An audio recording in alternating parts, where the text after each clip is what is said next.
Hosni Mubarak in power for 30 years, a dictator for 29, but really in power technically for 31. He gets $13 billion plus every year of U.S. taxpayer money. A lot of the U.S. torture centers are there, the ghost sites, the black sites. He's been the angel of Israel, the angel of the United States. He's done everything they want, brutally murdering people, torturing, pure death, just absolutely barbarous to the huge population of Egypt. Then you've got the Arab Brotherhood, going back to British intelligence, and then after they lost control of the Middle East during World War II under Hitler, and then under CIA control after that. This is not even my opinion. I mean, you know, we reserve judgment until Friday night on this, but we did have guests on who said this could be the case, where they're flushing another one of their minions down the toilet. Hosni Mubarak, to put on and to put into power Mohammed el-Baradei, who they admit is a United Nations George Soros minion, who's the former head of the IAEA at the UN, the Nuclear Weapons Regulatory Group.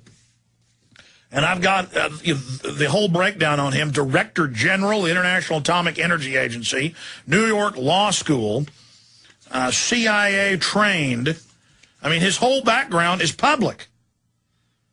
And he shows back up the week before all this starts in Egypt and starts going around saying, I'm ready to be your leader. And it turns out the Egyptian military is bought and paid for by the U.S. and Israel. This is on record. And is basically standing down, unless they try to burn some of the museums, are standing down while the people run around and loot. And here's the London Telegraph. Egypt protest. America's secret backing for rebel leaders behind uprising. Continues. Egyptian opposition leader calls on Mubarak to leave today. And who is that? This is the new puppet, the UN puppet. Because there's one thing Mubarak hadn't done. He refuses to force sterilize people. And they've had UN population summits. He's been criticized. He refuses to sterilize and bring an abortion. Now, you better believe that el-Baradei will. So Mubarak loves to torture, kill, slaughter, total dictator. Our government's got its torture sites there, loves him, but he isn't good enough. He isn't good enough. He doesn't hate his people enough. And so Mohammed el-Baradei, the Pied Piper of Egyptian revolt, Paul Joseph Watson, that's from Friday, his report up there. And, of course, on Friday, he also reported on the George Soros connection. But now Axelrod's bragging that el-Baradei is their man.